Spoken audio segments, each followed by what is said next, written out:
JP, you've been around this program for a while. What makes this team different than the other teams that you've played on? Yeah, I feel like right now we're just really bonding as a group. Like, we love being around each other. We're having a lot of fun at practice, just kind of trying to make everything fun and just kind of remember that we're out here playing a game and we get to be in this great place playing a kid's game. So we kind of all bond around that, and it just kind of makes showing up to the field every day really fun. Jay loves to say it's a 56-game playoff, but it's also a marathon, not a sprint. So how much of the early season is kind of about figuring out the guy next to you, tendencies, you can get yourself more comfortable in the field and at the plate? Yeah, I mean, our coaching staff's one of the best at kind of preparing us for the game. We like to prepare like we're national champions, so kind of just like showing up every day and doing everything like it could be your last baseball game of all time. So we kind of just approach every day like that, and kind of, I mean, it's been working since I've been here, so it's kind of something we stick with. A lot of new names, transfers, freshmen that might see the field this weekend. What do you tell them as they enter their first game, maybe feel the pressure a little bit, big crowd and all that? Yeah, I mean, we got a lot of guys, and we got a lot of guys that are going to make an impact on this team, and just kind of remembering to sync to your training. And it's just the same game you've been playing your whole entire life. It doesn't matter how many people are here watching you, if it's a million or if it's zero, it's the same exact game. And just kind of relaying that message to the locker room to guys who maybe have never played in a place like this. So, I mean, it's going to be maybe a culture shock a little bit, but I feel like the guys will be able to deal with it and kind of just, like I said, sync to their training and just embrace it. Cade getting the ball to start things off. What kind of growth have you seen in him over the last year? Yeah, I hate facing Cade. So, I mean, even last year, I didn't really like facing him. And it's like now he's throwing every pitch he wants to in whatever count for a strike, and they're all really good. So, I mean, he's just gotten a lot better. It's been fun to watch him grow. I mean, gain velo on his pitches and then be able to execute his pitches and just kind of pitch with confidence out there. So he's a lot of fun to watch, and I'm really excited for him. How about the job Chase has done to work his way back to this opportunity? Oh, yeah. I mean, he's one of the hardest workers I've ever seen. Like, going down with Tommy John surgery, it wasn't good. Like, we all love Chase, so it was like kind of it hurt all of us in a way. But he's been working hard, and now he like showed back up in the fall and started pitching again. And you would have never guessed that he had just gotten back from surgery. So, I mean, he's looking as good as ever, and we're excited for him. I think when we talked to you in the fall, we talked about your brother being here a little bit, but now that you've had some practices with him, how's that dynamic, and how much are you kind of helping him show the way, but also letting him learn it on his own?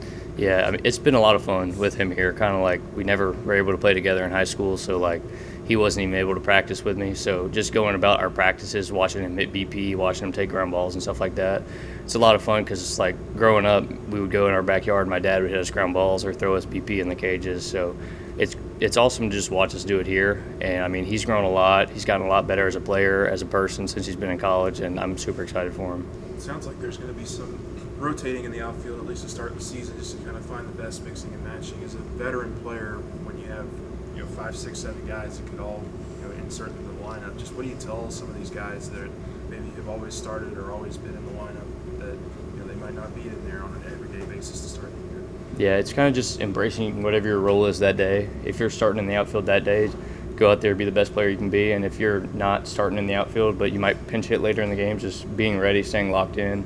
I mean, that's a big thing because you can get lost in your head in the dugout and then not be not be in the moment. So I would just tell them, like, stay locked in no matter what your role is for that day. And, I mean, prepare like you're the starting center fielder every day. You've been here longer than anybody probably. Just how's your game grown in the last year, and just from maybe where you started, and then just kind of what the off seasons look like for you in terms of getting better? Yeah, kind of just like knowing who I am as a player. I feel like that's been the big thing since I've been here, is kind of like learning who I am and what my limitations are, and just kind of like trying to be the best player I can be on an everyday basis, whether that be a locker room guy or something like that, just trying to be the best guy I can be. Like you said, you've seen a lot of baseball. What do you feel like this team is, and like where do you think its growth, I guess, is? I feel like like I said earlier, I feel like we're really a tight-knit group of guys. Like, we love being around one another, and I think it's going to help us when we go out there and play for one another and play for the state. So. Is that weird because you're also new? I mean, like, how did that happen? Yeah, I mean, I think Coach did a great job whenever he was bringing guys in. He brought in guys that want to be here and want to play for LSU and want to represent LSU, and not just guys who want to come and wear a cool purple and gold jersey. So I think he did a really good job of that. It's a bunch of guys who want to win a national championship and want to play together. As a grinder yourself, yourself, right? Do you see some of those guys, some of those attributes? Oh, yeah, I think everybody here is a grinder. I mean, if you go to the cages right now, you might have the whole entire team in there doing early work. And, I mean, practice doesn't start for another hour. Everybody's in the locker room dressed, ready to go, excited to get after it. Is there one guy that you expect to have a monster year that might be flying under the radar? I think there are so many guys that I think will do great this year. I mean, just from watching them every day, watching how they work. I mean, just some of the new guys like Derek Curiel, Danny Dickinson, I mean, Chris Stanfield, all those guys have been great in our scrimmages and stuff like that. It's fun to watch, and it's a different dynamic, kind of. A lot of guys who like to run on the bases, and we haven't really seen that since I've been here. So I'm super excited. I have to ask them all the time, how do I get better at stealing bases? So, I mean, it's fun to watch, and I'm super excited. Yeah, Jay said this is kind of his first team that he's felt like it's a team that he likes to have. I guess, and I'm guessing that's pressure on the base paths, those kinds of things. Are you seeing a change in him at all, or is he breaking out the playbook to some degree and doing some different things? Yeah, we're definitely practicing it. I mean, even in the past few years, like, we practice it all the time. I mean, even in 23, whenever we were known for the long ball and stuff like that, I mean, in Omaha, we got sacrifice bunts down and things like that. It's just from practicing all the time. And, I mean, I would say we're doing it just as much this year, if not a little more. And, I mean, we're doing it in the scrimmages, just trying to be ready whenever it calls for it in the game. Jay's mentioned that they've tried to make some slight adjustments with you heading into this year. Like, what are some things that you've been kind of working on trying to improve as to kind of what you just mentioned? Yeah, I mean, just kind of working on a few, like, little nicks in my swing. So, I mean, just so I can be the best player I can be, like I was saying, be confident at the plate. And I've been trying to not swing as much because I feel like when I swing more, I swing out of the zone more and stuff like that. So trying to be really selective when I go up there, take my walks, and then swing at pitches that are over the heart of the plate. Has walks been kind of an emphasis for you guys this season? Because it's hard to match what you guys did with the walks in 2023, Yeah. but there was a step back in part because of lack of experience last year with that sort of stuff. Like, has that been an emphasis again to sort of get that approach back up, I guess? Yeah, for sure. I mean, when the other team's going to give you a free base, it would be dumb to not take it. So kind of knowing that if a guy's all around the zone, just you have to be really selective and take your walks when you can get them because, I mean, a runner at first puts the guy in the stretch and changes up everything for the defense. So just knowing that that's a big part of our game, and I think everybody's really expecting that and ready for it. And you mentioned how much speed you guys have on the base paths, but if there's like a guy at first this year, does that sort of change your mentality a little bit of like, hey, it's better for me to either take this pitch or swing at this pitch because maybe you can get him over this, getting him from second to third a little bit easier? Like, is your thought process coming to the plate a little bit different now that there's more speed on the base paths? Yeah, I mean, I would say it just kind of depends on the situation of the game. There are millions of different situations and scenarios that you can play through in your head. But, I mean, for sure, we got just about every guy on our team can run. So, I mean, that's always in the back of your mind. But when you're hitting, it's just kind of sinking to your training, like I said, and just slowing the game down and trying to crush a good pitch. Have you noticed them just calling more hit and runs, more bunt runs, more of that sort of stuff through the fall and preseason? Yeah, maybe a little bit. But, I mean, in the moment, you're not really, like, I guess trying to count how many he's doing, but we've always done it a lot in the scrimmages because it's inexpensive experience. I mean, if you mess it up, it's not like it's hurting anything, but it's something you really need to work on and be good at to have a great season. Based on what happened last year, what do you guys need to do in the non-conference to have yourself more prepared once SEC play starts? Yeah, I mean, like Coach says, it's a 56-game playoff, so, I mean, approaching every game like it's game 3 of the national championship. I feel like that's something we do great here, and, I mean, just kind of embracing every game, playing every game like it could be your last. Have you seen in Jared Jones, just kind of, I'm assuming he's stepping into a little bit of a leadership role?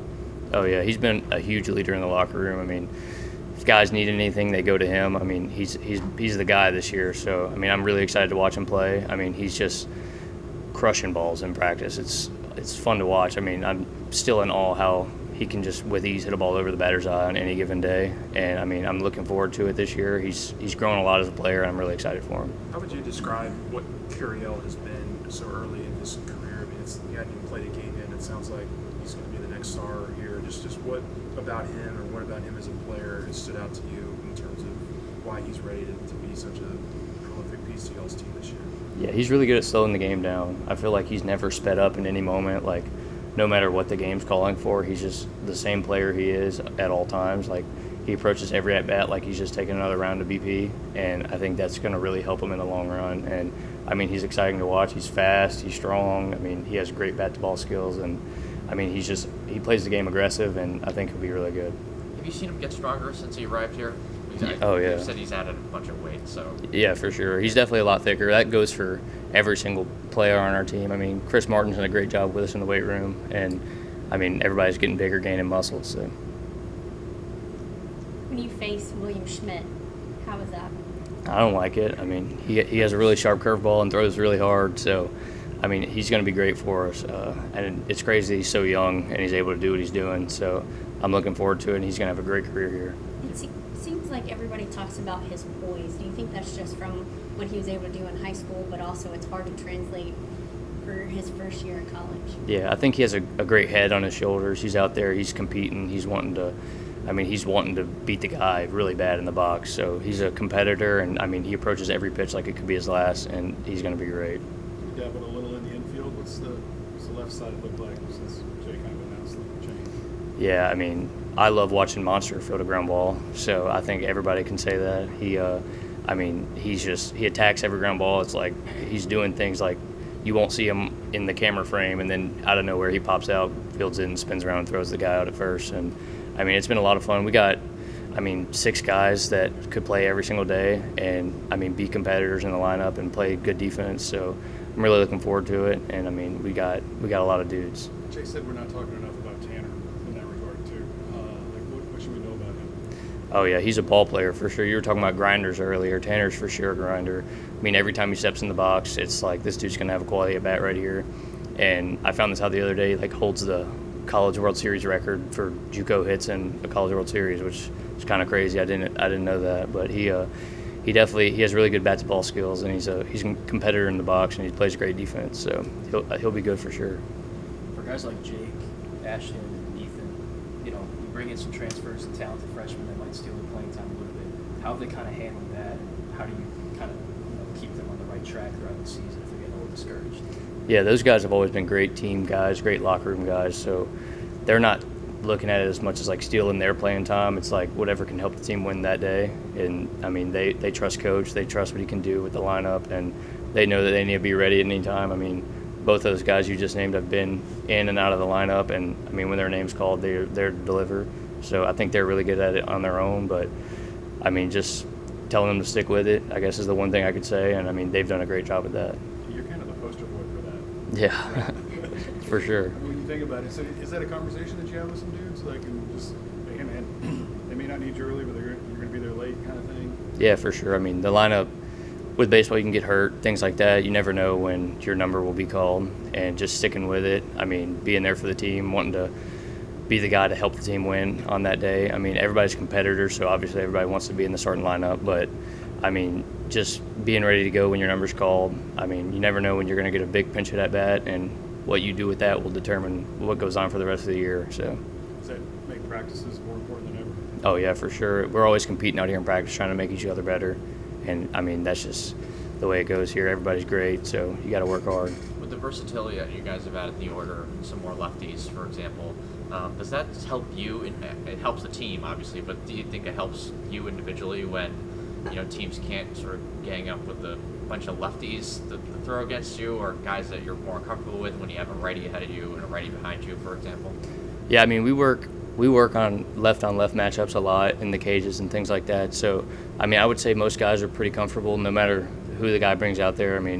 Like Coach says, you're not facing the pitcher, you're facing the ball. So, just kind of approaching every at-bat with that intent and just being where your feet are and things like that. I think that helps us a lot. Coach Yeski says that Chase Shores is a gentle giant and he needs to get Oh, a yeah. little bit mean. Do you see that too? Yeah, he's really nice. I'm not going to knock the guy for being a great guy, but he gets fired up a little bit on the mound too. We've been seeing it in these fall scrimmages and early spring. So, we're looking forward to it. I think he's going to show a little bit of emotion this year. All right, all good? Thanks, Josh. Thanks, Josh. Yep. Thanks, Josh.